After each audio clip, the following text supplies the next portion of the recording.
Hello, and welcome to the Anthem.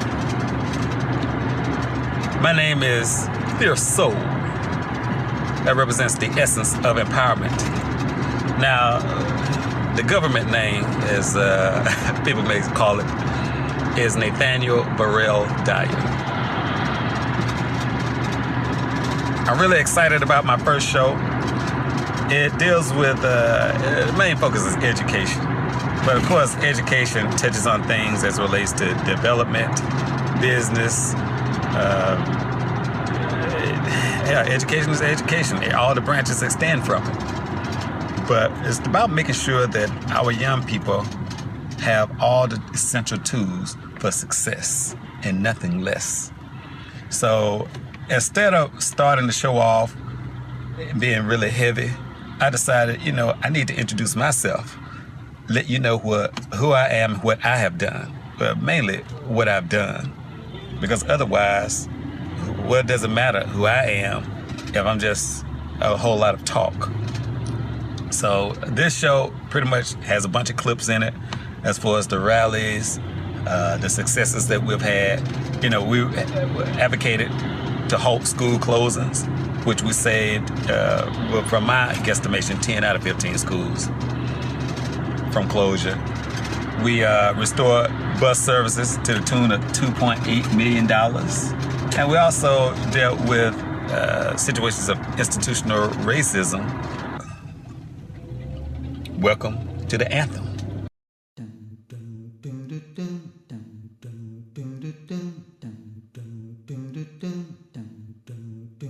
I say, I got a feeling that you're gonna feel it. Over and over again. I say, I got a feeling that you're gonna feel it. Over and over again. Anthem, I'm coming at them. Nothing but trouble ever since I met them. No backbone, no balls. Maybe you can lend them a pair of y'all. No walls are bleeding. Mainstream media is so misleading. Perceiving blacks as grieving. Over ignorant that I think it is even. What? I expected to treat us right. What? Black people can shine bright. What? Young people can see a light. The work is cut out and we must fight. Yes. I got feeling.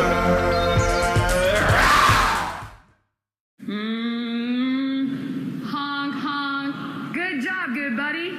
Your turn. Right now, you're creating a civil war. I can understand the feelings from the North, not to send their kids over to the South, because they know what you're giving us. Let me break it down. No books, no art classes, little to no extracurricular activities, subs in math and science for an entire year, suspensions at will, hostile attitudes toward parents, pizzas every day for the children. For lunch, I ask you, take some time. What's the rush? 2 years minimum. Good afternoon. I'm Justin Farmer. And I'm Erin Coleman in for Jovita Moore. It is a shocking escalation in the fight over school redistricting. A flyer depicting Superintendent Errol Davis in a Klan robe. Channel 2's Richard Elliott is live outside one Southeast Atlanta school slated for closure with the all-new story. Richard. Yeah, Aaron, let me tell you how I got my hands on this flyer. I was here outside D.H. Stanton Elementary School last night as parents and APS officials were meeting inside.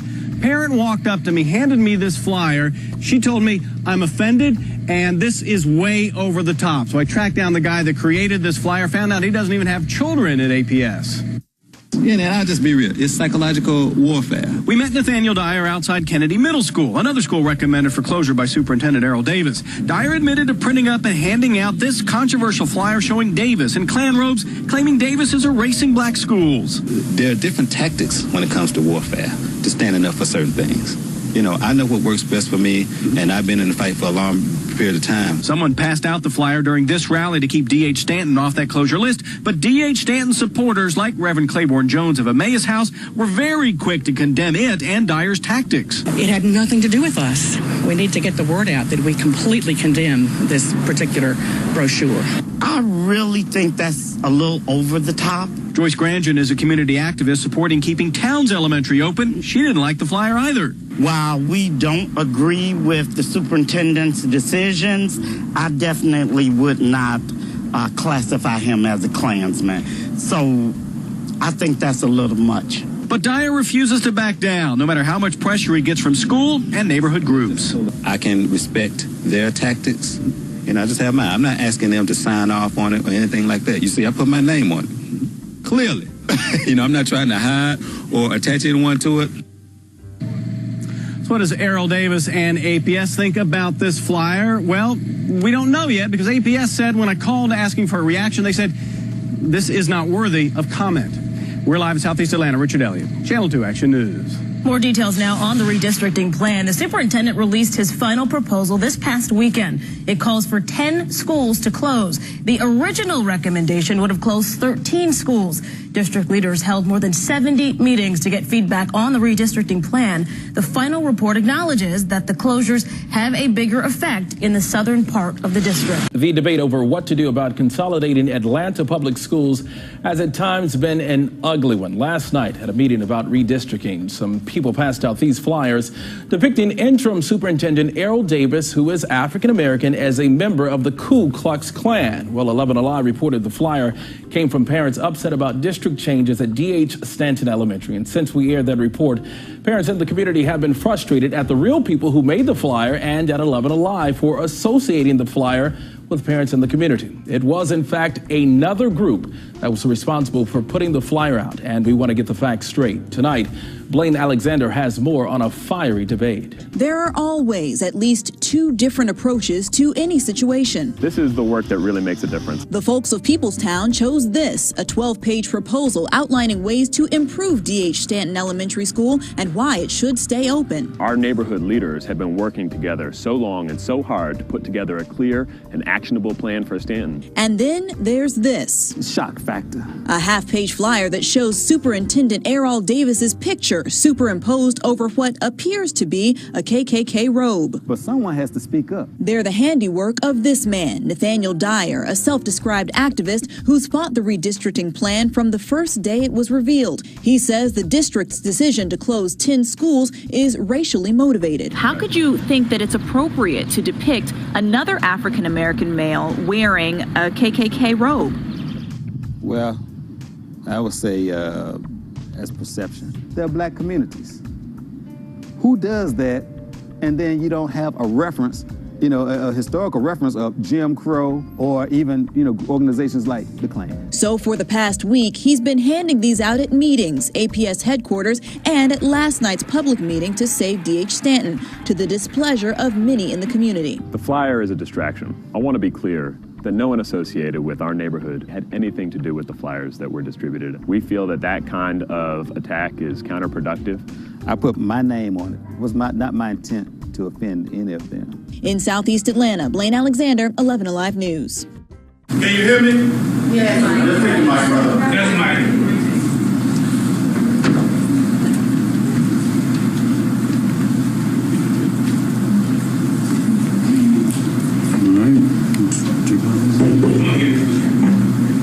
Testing. Okay, hello everyone, my name is Nathaniel Dyer, and I've been in this fight for, I'd say, about 5+ years. Worked very hard to get rid of Beverly Hall, because we have to be real. That we have to understand where the problem lies. I understand, with some of the ideas you're coming up with, but if the proper resources were put in those public schools, they would be chartered. But I'm telling you, in this very area right here, let's look at the investment that's coming in. We got 700+ open air stadium, 700 million. Georgia Dome, of course, is there. $50 million proposal for Mills Park. Walmart just broke ground. $447 million, the Beltline, which is kind of close to the end of that phase. But yet, you have closure within this area. What do you close when you have that type of economic development coming into any neighborhood? It's definitely not a school. You have apartments built in that area, which was done by the Russell Group, if I'm correct, that are still open for, they have a lot of vacancies there. But yet, no one has projected the growth in this community. Now, I have to tell you, when the Hall administration was removed, I was relieved because I felt like we had time to stabilize the system after that CRCT cheater scandal. That's a key word, stabilize.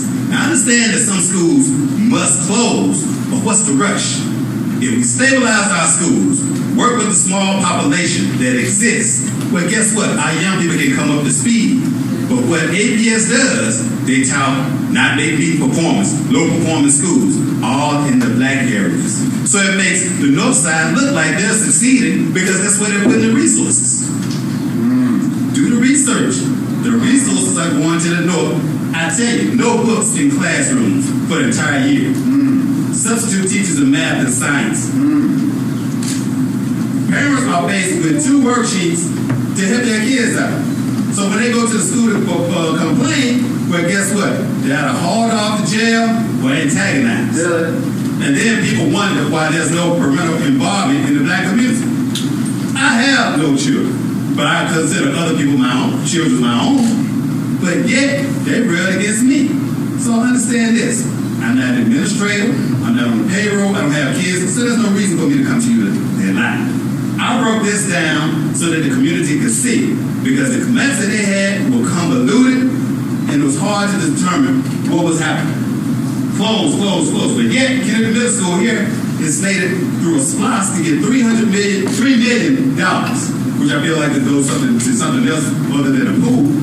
Parks Middle School, another place that's supposedly closed in a year. $9.4 million for renovation. Now, if the board truly wanted to be fair about this situation, they should be willing to draw hard lines, north and south. If a school or if an area is overflowing and schools are not built up, don't you draw a line to make sure that that's balanced out? That is, if all things are fair in the system. But it's not. There are 2 standards of education going on. The kids in this area, the South Side, are some of the most brilliant, beautiful young people of power. I give it a chance. And I tell you, the reason I know is because I volunteered in Kennedy Middle School for a year and a half because I like to have my information together. Incompetent leadership.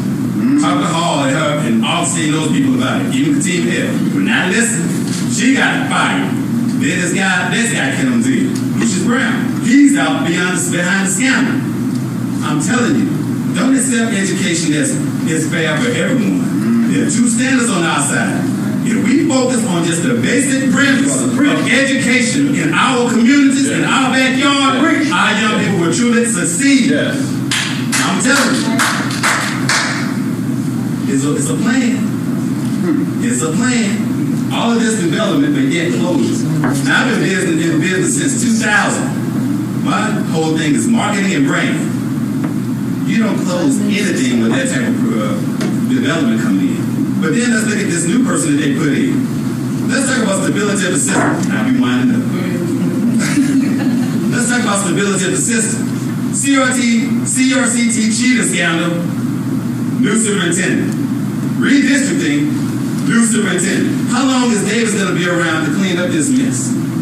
So we have to ask ourselves some serious questions as to when is the overall system going to be stabilized. Now I will say, I go for the juggler. I created this piece. It says, they erase answers, I erase black schools. Race is not a factor. Errol Bixby Davis. So all he needs is 5 votes. So what I'm saying to the board members, he's going to be gone in possibly a year once his contract is over. But you will have to be reelected. All I'm saying is, let's stabilize the process. Let's stabilize the lives of our young people. Because here's how it breaks down. A child had one principal caught up in the scandal. They're gone. Now they're faced with an interim. Now they're gone because now they moved to another school. 3 principals in 1 school cycle. But yet we expect them to achieve. But you see, when we don't stand up as a people, you know what happens? They gun them down. They gun them down and do not prosecute. Let's have some backbone. Thank you very much.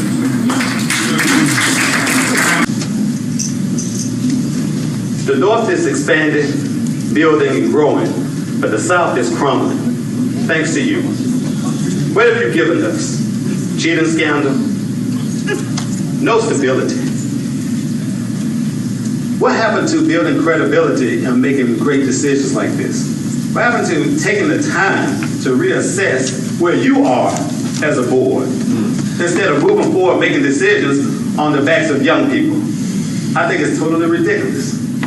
The first maps that you sent out, and I'm going to deal with the area around, I guess, Vine City, Washington Park, that area, was a total slap in the face to the community. Close, close, close, close, close. Ship them over there. Are we still in Jim Crow? Are we in Jim Crow? Because I'm telling you, as a group collectively, you should have said to yourselves, this is not going to fly. Somebody's really going to get peed off about this. But then let's consider the young people who just went through the worst cheating scandals in U.S. history.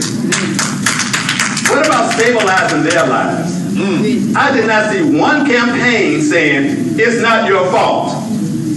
You're great. Right. Put millions of dollars behind that. Right. Now we have an opportunity with small school size to really bring those young people up to par. Yes. Put some money in that situation. Table this situation at least 2 years. Because I'm going to tell you like this, I'm glad Beverly Hall is gone. But the thing is, a legacy lives on. A legacy lives on because I believe those demographers came under her administration. What type of credibility does that administration have to make any type of decision? Good question. Take it and throw it in the trash. Right now you're creating a civil war. I can understand the feelings from the North. Have to send their kids over to the South. Right. Because they know what you're giving us. Right. Let me break it down.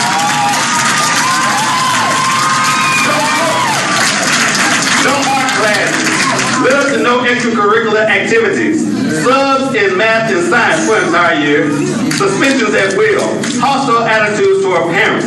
Pizzas every day for the children. For lunch. I ask you, take some time. What's the rush?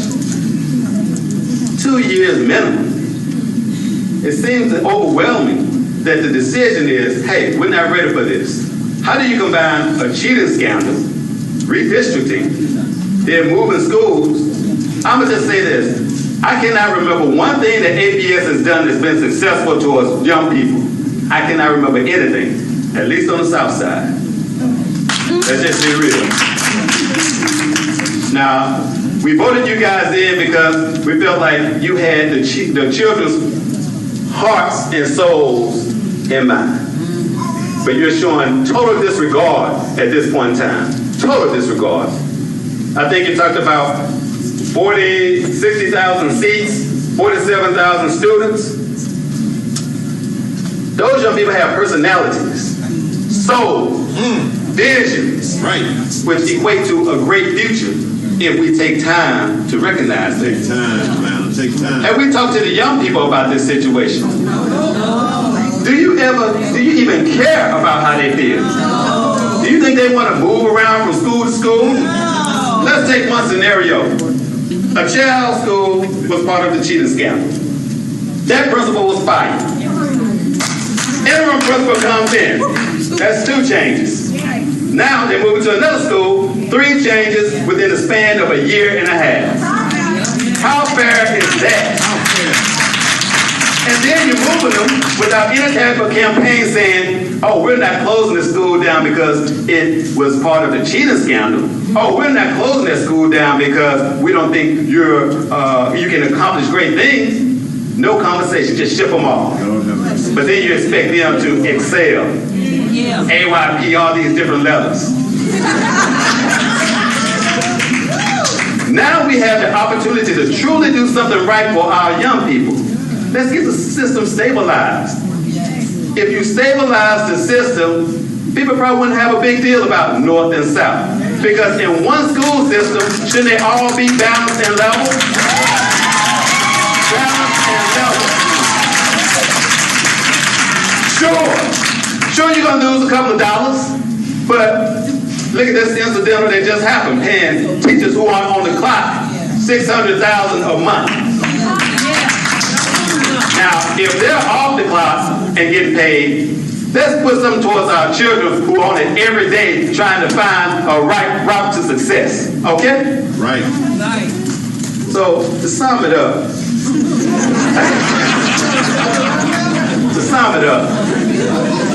let's put our young people first. Okay?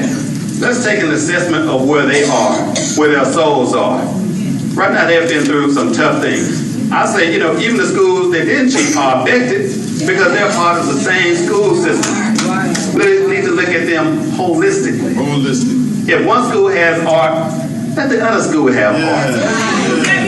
If one school has a band, why not the other school have a band? You drive from one side and see just great landscaping, and the other side see trash everywhere. And then you complain about parental involvement. Look, let's work together, table the situation, and move forward. Thank you.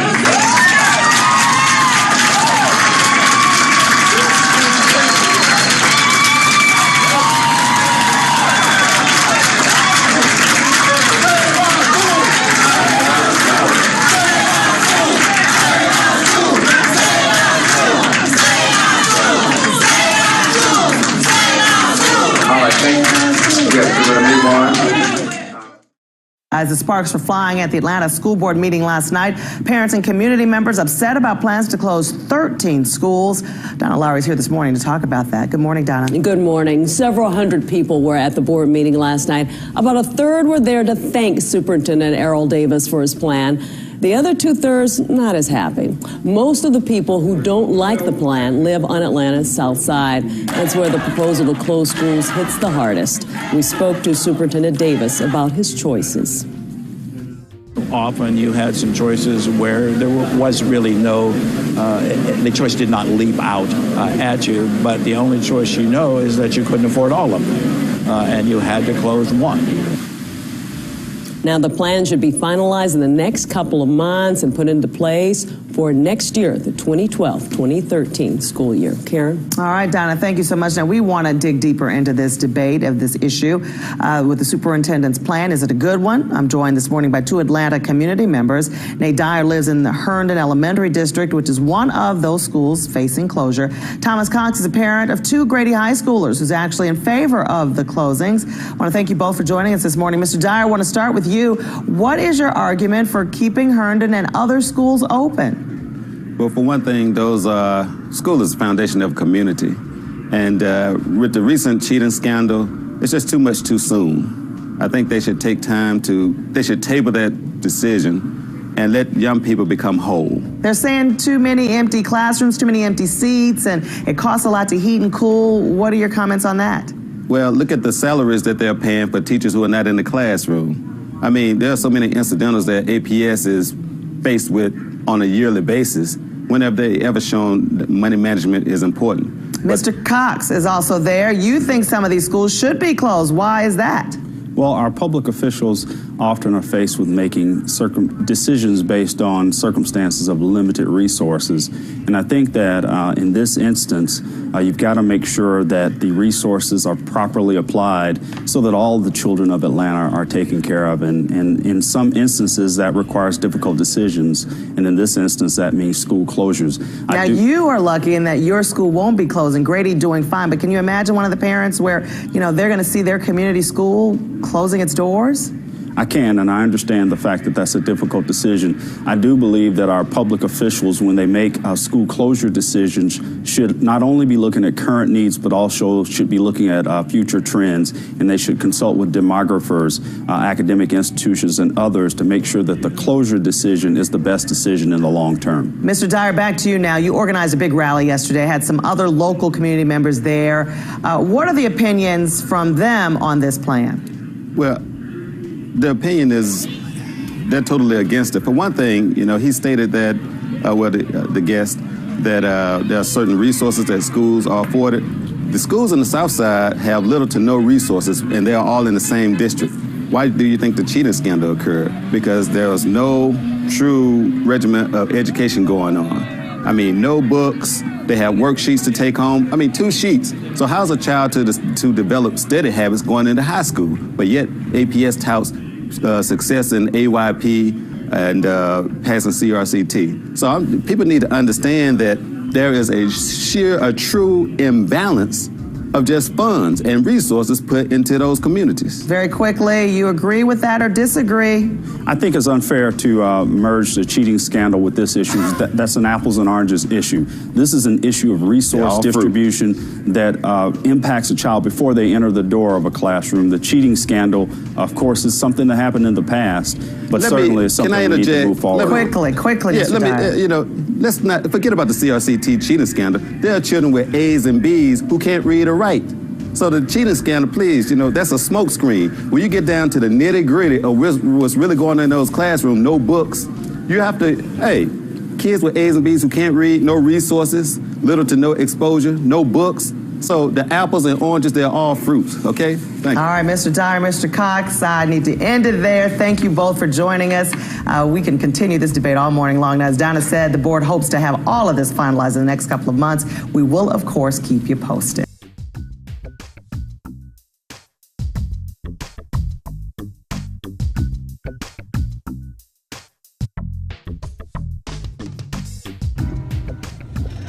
Oh yeah, I forgot to mention that I have a special guest appearance on the show. We'll see if you can figure out who that is. All right. Well, I'll give you a hint. Selma, Alabama. All right. Later. My next question to you is, I need you to be engaged. What are you doing? What school you're involved in? And tell me how to help. All right, next. I'm gonna wrap this up. I know y'all hear Dr. C be here and not me. So the word here is, so my last thing is partnerships. How do we partner with the school systems? We need all kinds of things. We had a situation out at Thero last night, right? Where our kids at Thero won the football high five sports. Right, that was happening. We beat Westminster, had beat them in 13 years. I got a call, Mr. Payne. The kids at Westminster, their community bought them Longhorn steaks for all the kids and baked potatoes. Our kids have to sit there and watch them.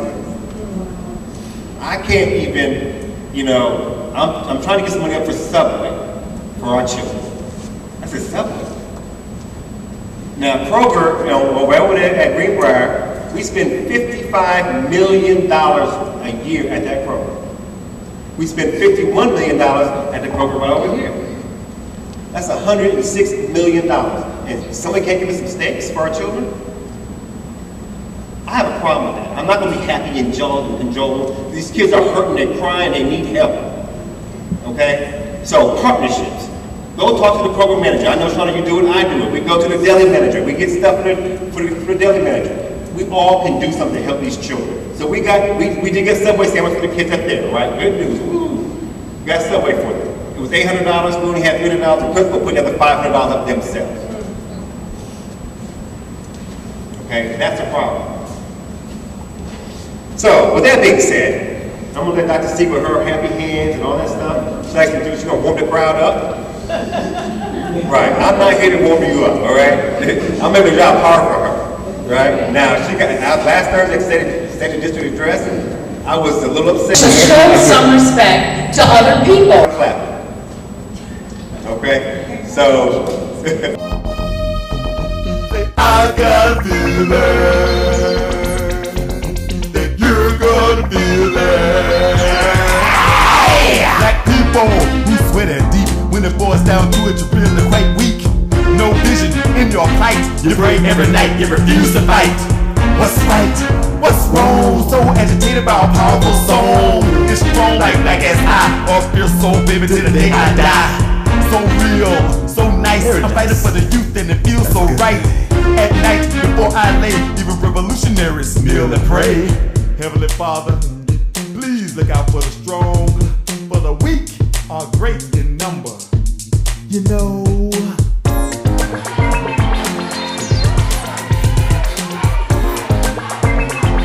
as we take it home.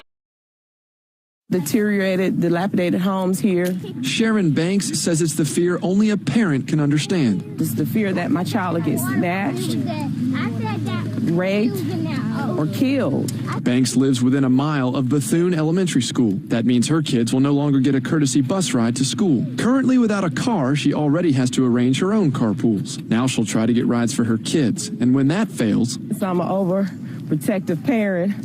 I might have to escort them to and from school every day, just for my own sanity and just to make sure that my children are safe.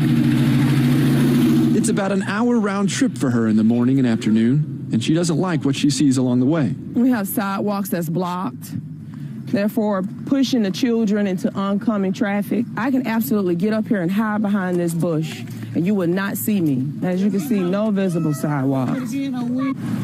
The school system says the change is necessary to save money and be more efficient, but they say exceptions could be made in some cases. But, you know, we're in a large metropolitan area where, you know, any area could be said to be a crime area. There has to be something specific. This mother's biggest fear? Knowing her children don't share her fear. In their innocence, they don't know to look around and look out for certain dangers. Mark McAfee in Vine City for 11 Alive News. Well, the bus stops here. Concerned parents in Vine City previewing the signs they plan to use in protest Monday against Atlanta Public Schools' decision to no longer offer bus service to their kids. As part of this year's redistricting plan, the system is now enforcing a long-standing rule on the books.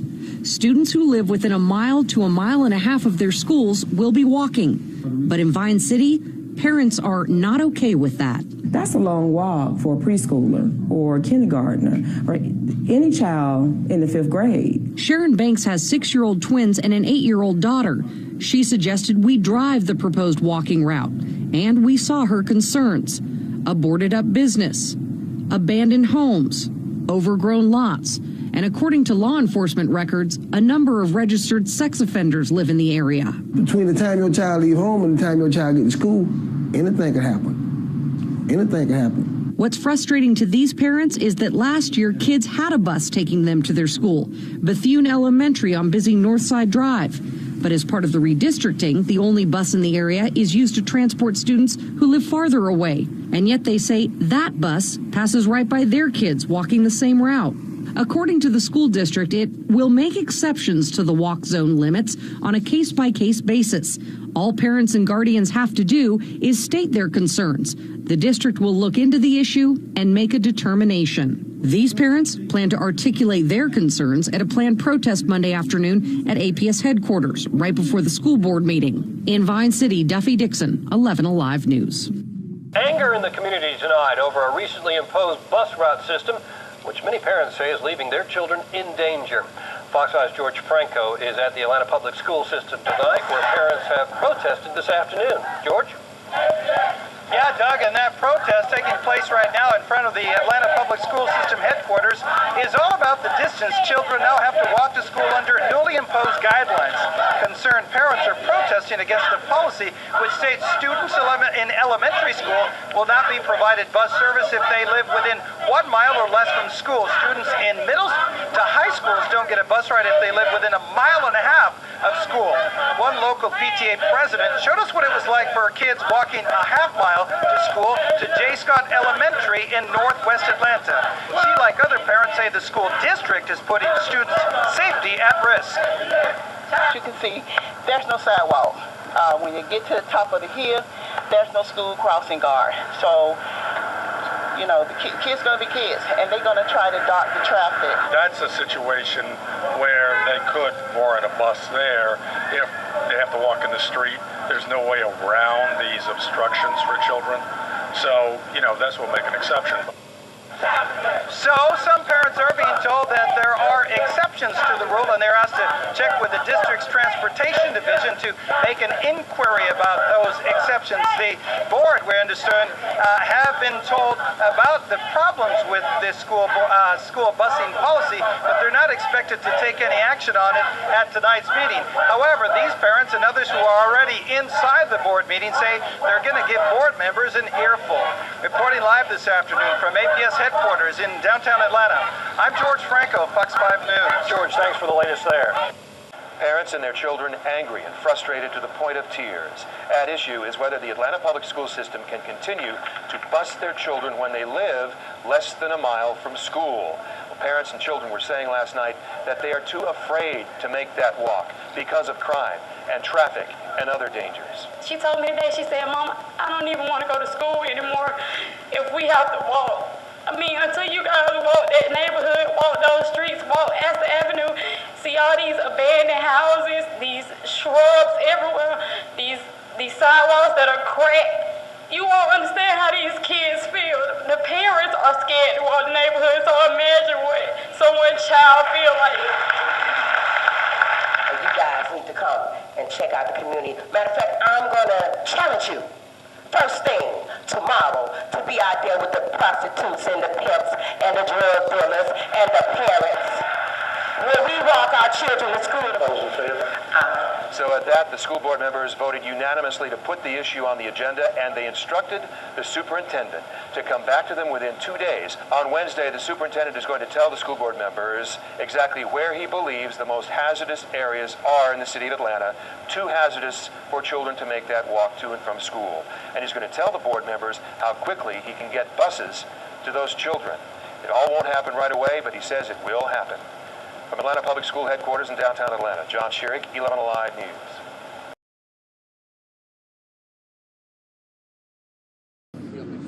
Yeah, Justin, parents are still showing up for this rally. They're starting to gather here in front of APS headquarters. Many of them just went inside so that they could sign up to speak at a community meeting, which will start at 6 o'clock. A moment ago, we did speak with a mother named Chandra Galashaw. She said that she moved to Atlanta from Michigan so that her children would get a better education. And she has 3 daughters who she says were taught by teachers named in these indictments at 2 different schools. And she says this really hurts. And she really blames the educators named at the top in this investigation. The crime was committed because Beverly Hall, in the first place, did not stand up for these people that she administrated to do this. That's the thing. She said, I'm not guilty, but she never said we're not guilty. That's what made me pay attention to really what's going on. Back here live, you can hear they are shouting kids first, and Galashaw said that this is really one of the worst crimes, and it has affected her 3 daughters for years now. Again, this rally is just starting, and we're going to speak with more of these parents. You'll hear more about their stories coming up on Channel 2 Action News at 6. Live at APS headquarters, Craig Lucy, Channel 2 Action News. And on to news happening right now. This is a live look at the Fulton County Jail. In just a few short hours, this jail could be packed with people charged in the Atlanta Public Schools cheating scandal. And those defendants have until tomorrow to turn themselves in on a slew of charges ranging from racketeering to making false statements. Tonight, parents we spoke with say students were the ones who suffered in this cheating scandal, and they're glad educators are being held responsible. We want to go live now to Fox 5's Denise Dillon at the Fulton County Jail. Denise, we understand none of the educators have turned themselves in yet. That's right, but not because some of them haven't tried. It was the paperwork for the warrants that was supposed to be filed. Well, that wasn't done yet. So while prosecutors worked on that throughout the afternoon, a group of angry parents gathered in front of the APS headquarters trying to convince the new administration what should be done now. Children first!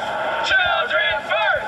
Standing outside Atlanta Public Schools headquarters, this group held nothing back when asked about the 35 APS educators who have been indicted. What did you think when the indictments came down? Hallelujah! Yes! For the children. They've been through so much. Nathaniel Dyer says for 2 years he volunteered at his local middle school and says it didn't take long for him to realize something was terribly wrong. Did you see what was happening in these schools? I tell you, what I've seen is disheartening. substitute teachers in math and science for an entire year.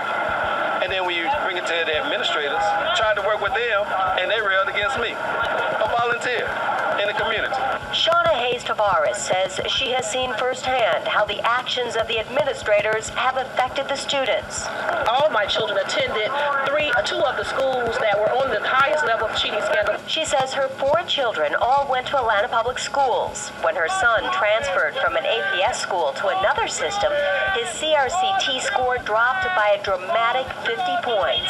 State told me that that was no way possible that he would regress 50 points in that short period of time. Holding signs like Kids First and Shame on APS, this group says they are thrilled to see those at the top indicted. But now they say it is time to make it right for the children who were caught up in the cheating scandal. Children have been suffering. We can never get that back to them. If they're graduating and can't read on the 5th grade level, we owe them something. And somebody needs to pay. It's just that simple. And we have learned that the prosecutors have been working all night long and will continue to work until they finish up that paperwork for the warrants so that those 35 people who are indicted can begin to turn themselves in here at the Fulton County Jail. Reporting live, Denise Dillon, Fox 5 News. When you hear those parents' stories, you can understand why they are so upset. Thank you, Denise. Kids first. Step right up. Right up. Step right up. Step right up. Kids first. Come one, come all. Make sure that we showcase what the importance should be in education, period. Putting the kids first. Goes without saying. So what's going on here today, Nate? Well, today is, as you can see, it's open house for Brown Middle School. We wanted to start off how we ended last year with a bang. And with the success we had as far as helping out as it relates to certain issues around school, like the fights at the end, disruptiveness in the hallways, and we had a great deal of success. You know, we were even given a medal of support, and that was surprising during the awards day. So this year we want to come on out, do some name captures, capture the information from the parents so we can stay in contact with them. Now we'll tell you this, you know, real deal straight shooter. We're not getting a great deal of reception from the new administration. You know, as you see on the marquee, it says August the 5th, 3 to 5 p.m. We were slated to be out here for community expo 1 to 5, but it's not acknowledged. So that doesn't speak well to community involvement and participation, especially when you don't put them on the marquee. But regardless, I have to give credit to Kay Wallace and wanted to move ahead with the process. And I commend her on that. So we're here to represent. We have our promise.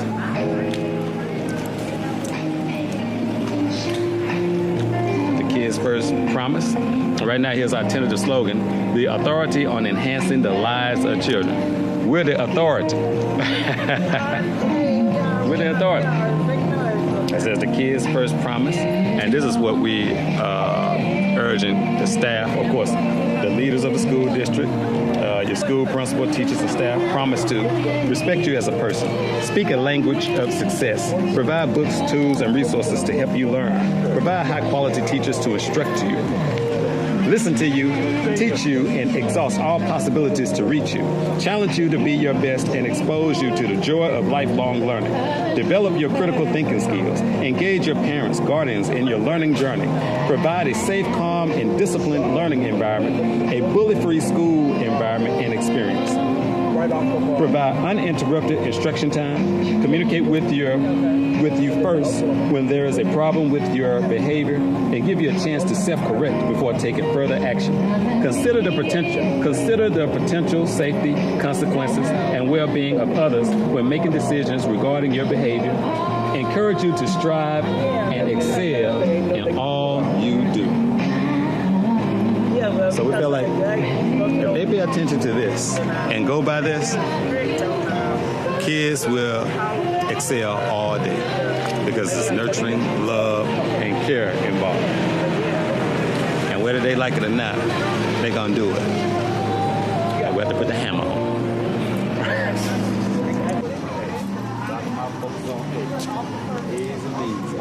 All right. Pleasure. You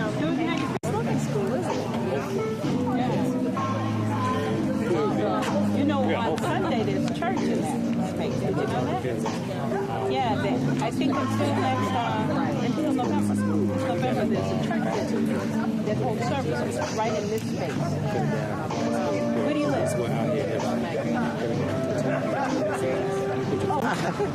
Okay. Are you excited?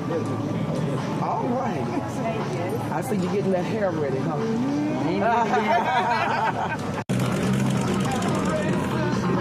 Peer pressure. All right. And go through that side door over there. Just a bit. Everybody move in here from somewhere else.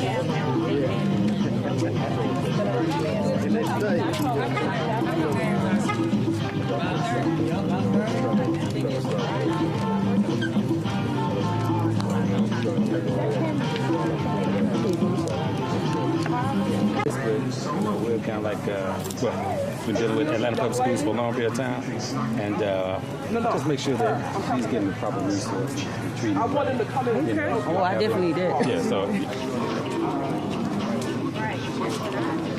Please all parents to sign in.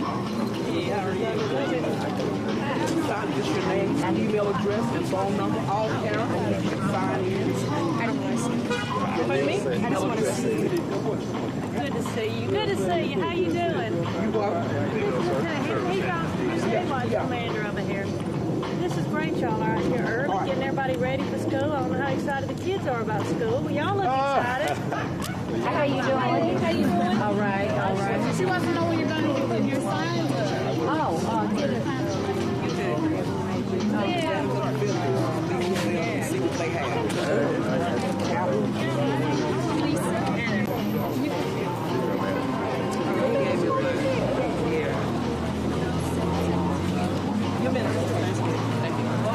Welcome back. I'm a family have an excellent taught you how to write. If y'all have a man to walk around talk with them and see the services that they have to offer. Well, I love him. Right up here and across if you don't mind. Let me get this. Take care now. Mr. Name, if you have kids, the name of these. They're right here. This right here. Do you have any grandchildren here? Okay, so just sign right across. How we get in contact information. Top of the pyramid bus. Next person signing, next parent. Next parent signing. How about signing it? What am I doing? Just sign right here. Just contact if you will have a mailing list to assure you get all the good information you can get to ensure that your child is best developing and the best opportunity. See, that's what you got to face on. Regardless of what your class is in the classroom, can you raise your hand like this? With that smile? Even if you get the question wrong, say, school is an opportunity. So now you have to go back to right now are making sure that this is what we believe, that every child can and should be saved and taught and learn. And then we have solutions that we work with people around suspension, because there's a high rate of suspension of African American males, students period, but males a lot. So we work to reduce that, and then we work to improve the environment and resources for learning. So we work to celebrate these achievements, I was a middle school teacher, so I'm just giving you fair warning. And also this is public school, so it's not the private sector, boardroom. So just work with me here. I'm going to teach you some cheers. It's also call and response. So I'm going to need you to repeat after me, and I'm going to have our students also stand and help me. Our first one is called 3 claps and a snap. And after we do it, you do it. 3 claps and a snap. Good job. Shine. Truck driver cheer.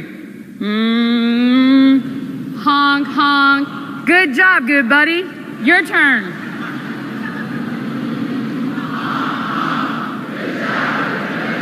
Good job.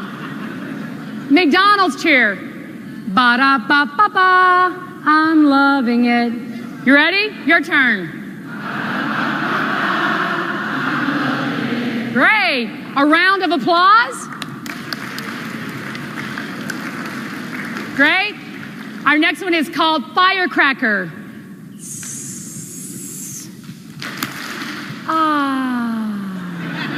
Your turn.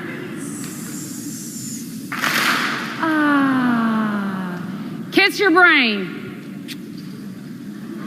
Okay? And last but not least, where are my tubas?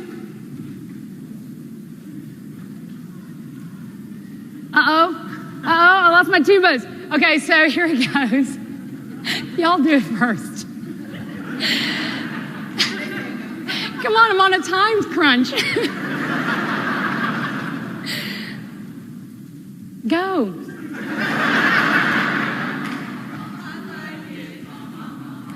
You do it twice? I like it.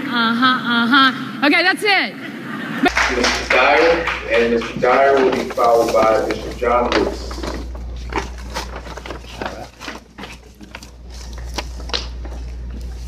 Good evening.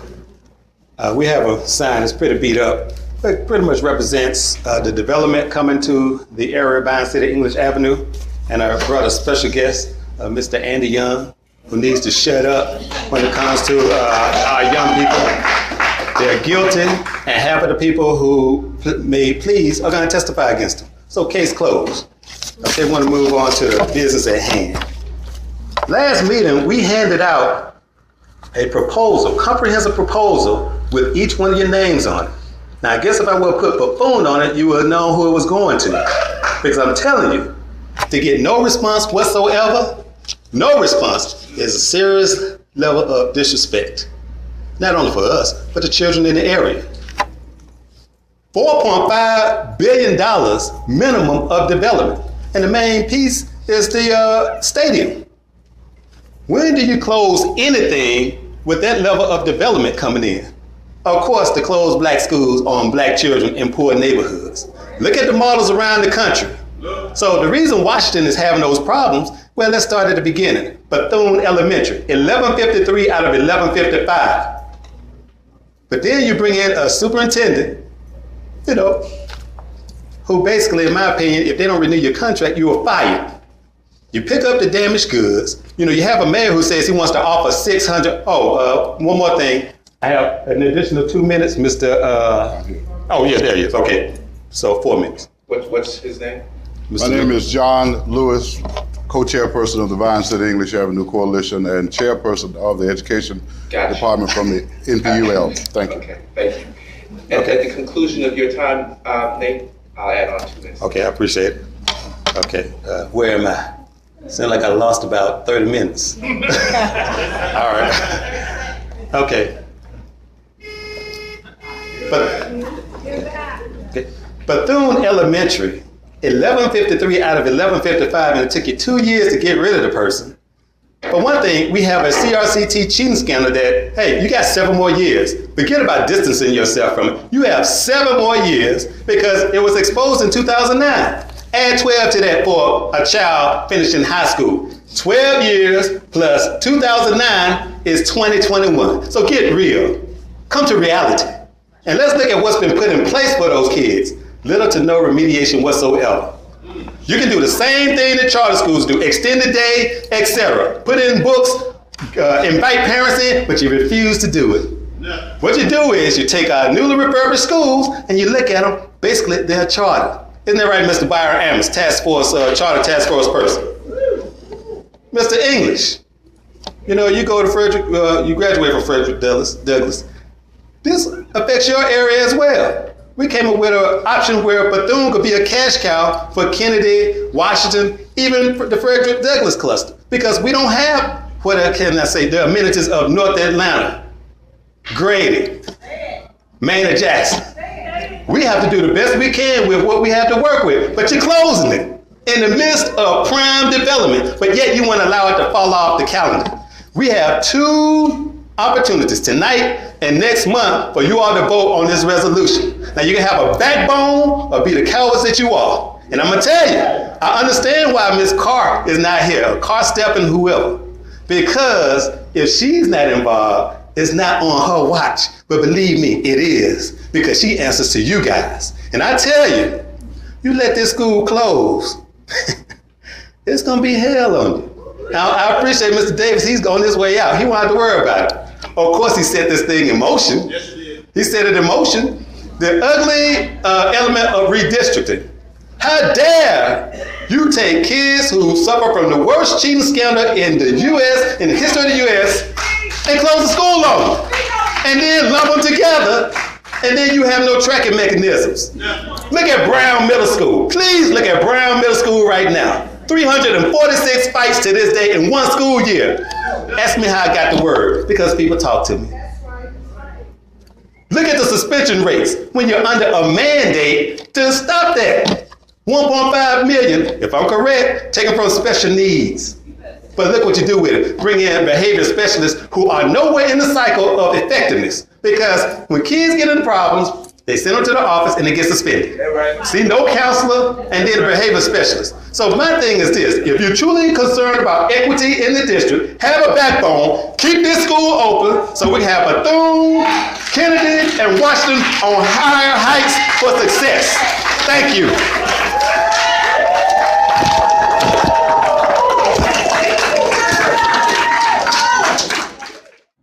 Well, I hope you enjoyed the show.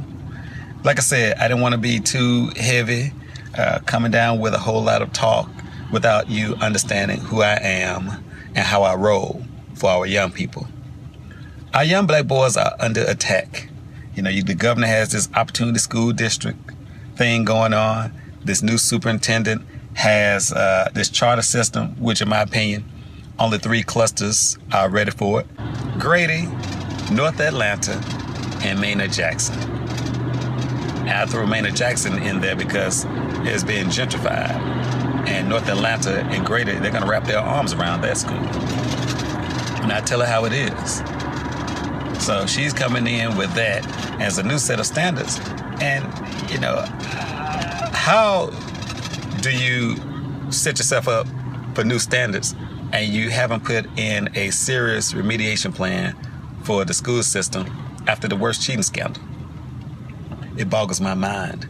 But these are some of the conversations I've had with her team. And it seems like it goes in one ear and out the other. So this show is going to bring more attention and information as to what we as a community should do to protect our young boys and girls. I'm FierceSoul, and this has been the Anthem. Have a good night. Got you stroking in the ocean, never a solution, yet you got the notion to be satisfied being a token. Wake up people and know you're chosen to shake up the system. Racist mother won't know what hit them. I'm born to lead a record of success, so I'll achieve the mission at hand. Black people, you must understand. We must provide a plan of action for the future so our youth can stand. Woo! Can you feel it? You know, we're the last connection to what was and what will be. And if we don't step up, who will? It's the anthem.